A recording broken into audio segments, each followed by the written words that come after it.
Bonjour, je suis Alexandre Marotet de l'agence Tweno. Aujourd'hui, je vais vous faire une petite vidéo finalement pour vous présenter mes derniers chiffres que j'ai obtenus avec mon agence de référencement naturel. Moi, l'objectif avec mon agence, ça vraiment est d'essayer j'ai essayé en tout cas d'être le plus transparent possible, à la fois sur mes méthodes et également sur mes chiffres. Quand j'ai commencé, bien évidemment, j'ai commencé sans beaucoup de visiteurs au départ. Donc j'ai lancé la campagne SEO, j'ai lancé la machine. Et l'idée derrière ça, c'était vraiment de faire en sorte d'obtenir des résultats avec ma propre agence. Parce que finalement, à mon sens en tout cas, c'est un vrai gage de crédibilité et de légitimité auprès de mes clients en fait, de mes prospects et de mes clients potentiels.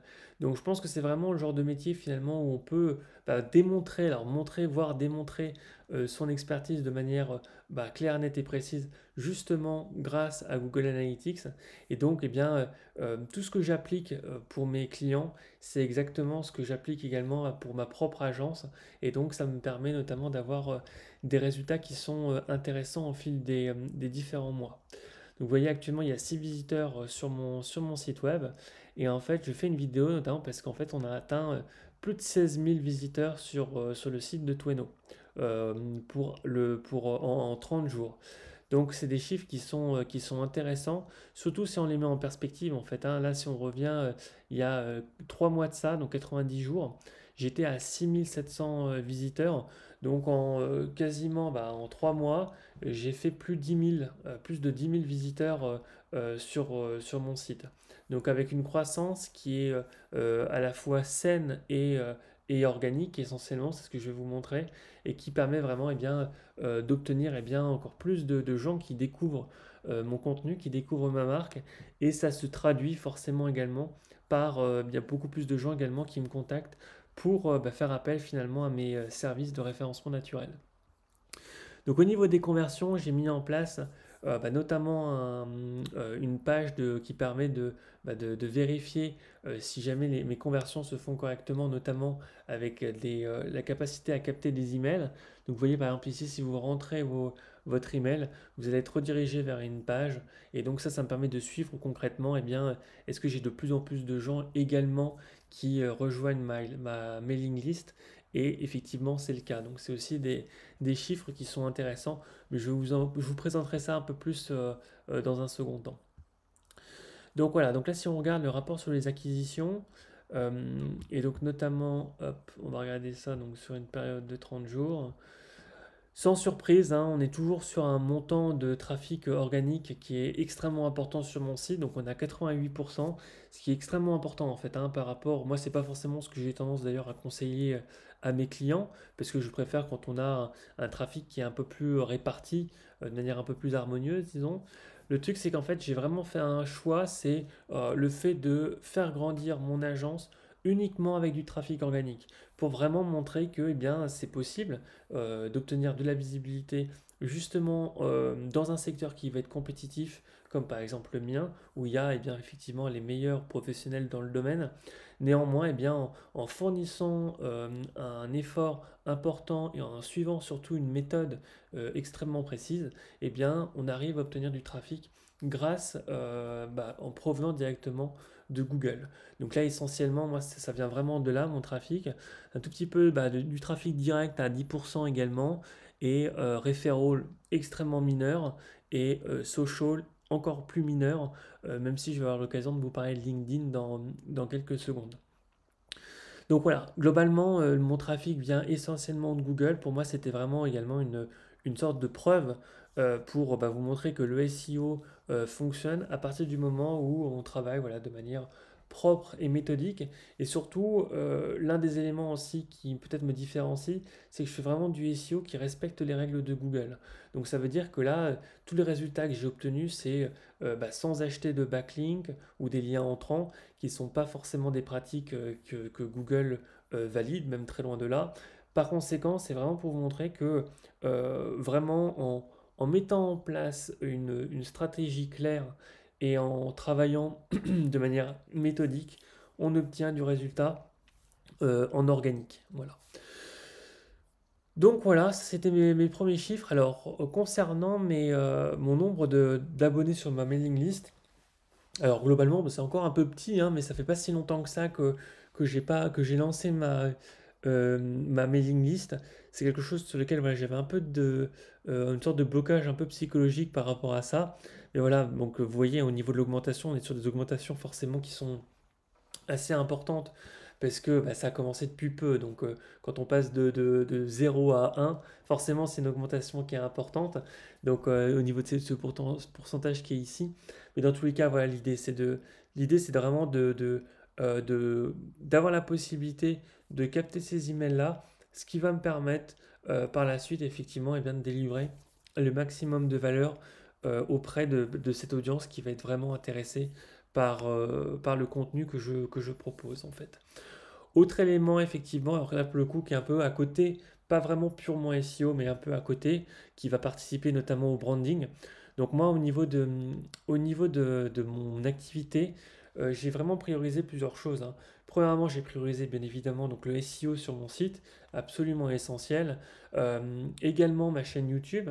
Donc voilà, là actuellement alors c'est pas très gros encore une fois, hein. Je suis encore en démarrage, même si ça fait un peu plus d'un an maintenant que ma chaîne existe.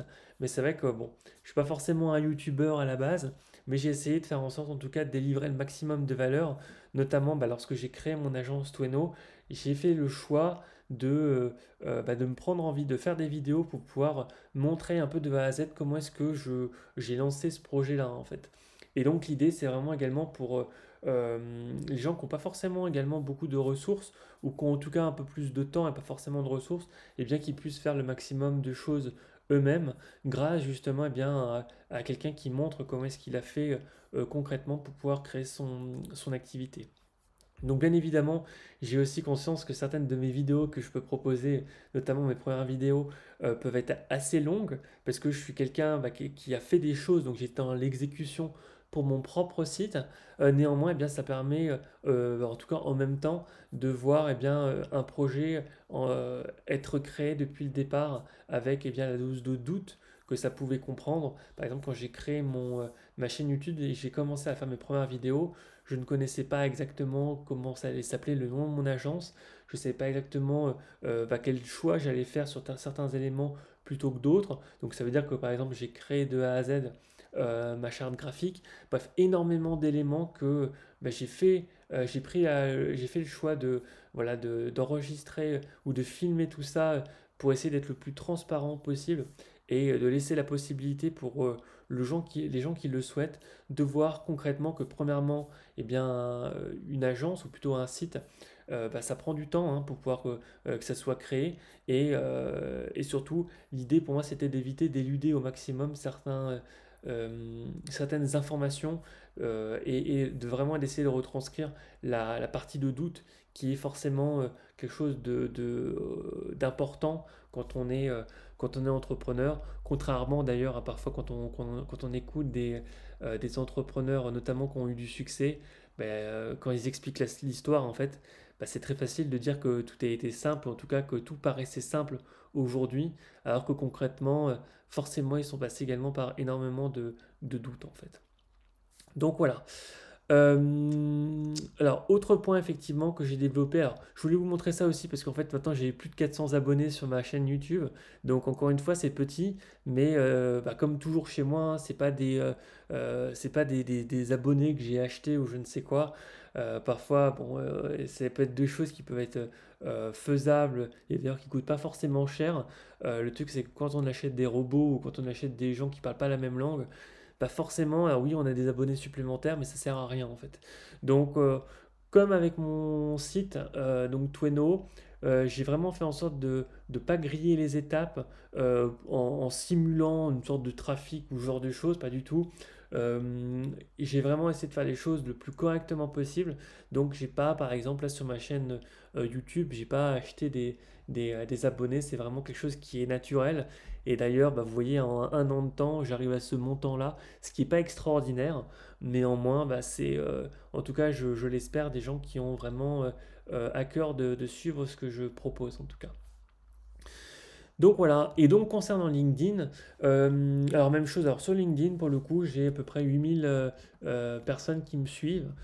C'est le seul social media vraiment où j'investis du temps pour justement faire grossir faire grossir ma visibilité.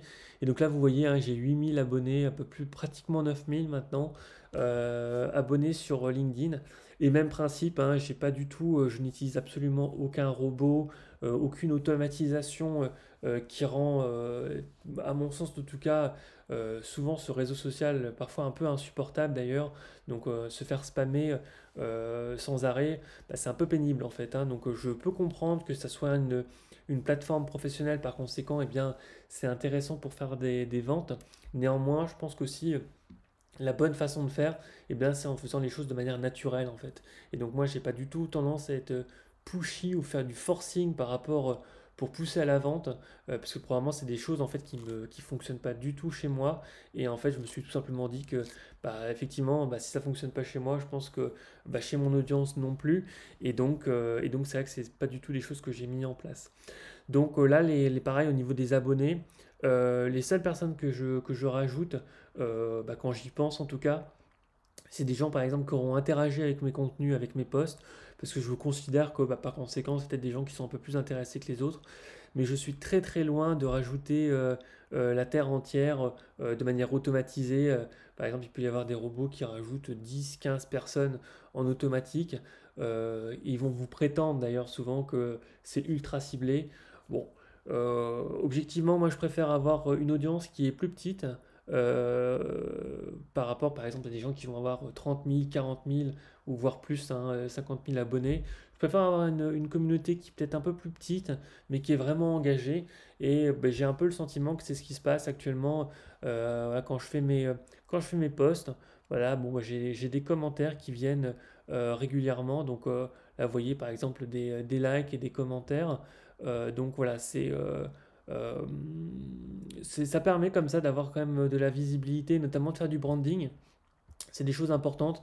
Et donc, notamment, je présente toujours mes chiffres sur LinkedIn parce que c'est important voilà, d'essayer d'être le plus transparent. Encore une fois, moi, je présentais mes chiffres quand ils n'étaient pas forcément bons. Maintenant qu'ils commencent à être un peu meilleurs, bah forcément, là, puis avec l'accélération de mon site, je les présente encore un peu plus. Donc, bon, forcément, euh, ça permet aussi, eh bien, au niveau de mon branding, eh bien, de montrer mon expertise auprès des gens de LinkedIn. Je pense que c'est quelque chose qui est important en fait. Donc voilà, globalement les dernières informations me concernant. Donc globalement pour moi en tout cas l'idée c'est de continuer un peu sur cette tendance en fait, hein. J'ai des bons résultats avec mon site. Le plus difficile de toute façon en création d'entreprise et d'ailleurs de manière générale en SEO, c'est vraiment la phase de démarrage. Donc là, j'ai vraiment le sentiment qu'avec mon site, je suis vraiment passé de 0 à 1 et c'est vraiment ce qui a nécessité la plus grande dose d'effort. D'autant plus que quand on fait du SEO, surtout quand c'est dans un secteur qui est compétitif, c'est très difficile d'avoir des résultats sur le court terme en fait. Donc, par contre, quand on fait du SEO dans des secteurs où il n'y a pas beaucoup de monde ou qui sont beaucoup moins compétitifs, on peut avoir des vrais boosts. Mais là, comme dans la mesure où j'ai vraiment essayé de faire en sorte, en tout cas, de proposer de la valeur et de proposer mon service dans un secteur qui est ultra compétitif, où il y a beaucoup, beaucoup de contenu sur le sujet, et bien finalement, ça a nécessité, de ma part en tout cas, une dose d'effort assez importante. Mais voilà, c'est pour vous montrer également que si jamais vous vous en doutez, le travail et la méthode et l'effort et la discipline, ça fait quand même beaucoup de choses, font que, eh bien, on peut réussir à avoir un site qui va émerger, même si c'est dans un secteur qui est ultra concurrentiel. Donc voilà, donc si jamais le SEO vous intéresse et que vous n'avez pas forcément le temps pour le faire et que vous avez un peu de budget également pour l'externaliser, n'hésitez pas à me contacter. Donc là, vous avez mon numéro de téléphone ici et mon email là. D'ailleurs, vous pouvez aussi me contacter directement sur LinkedIn. Je suis assez réactif en MP. Et donc voilà, donc n'hésitez pas à regarder ça. Et puis vous pouvez regarder également sur Google Maps. J'ai notamment pas mal de revues positives. J'ai également des revues sur mon service. J'ai également pas mal de recommandations sur LinkedIn également. Voilà, donc ça c'est des éléments qui sont importants également pour rassurer les potentiels clients bah, de mes compétences en tout cas. Donc voilà, bah écoutez, bah merci en tout cas d'avoir suivi cette vidéo. Et puis bien, bah à bientôt, j'espère en tout cas. Et bah, n'hésitez pas si jamais vous avez des questions à me les indiquer. D'ailleurs même en commentaire sur YouTube, bah, j'essaye de répondre au mieux aux questions qui me sont posées. Donc voilà, à bientôt.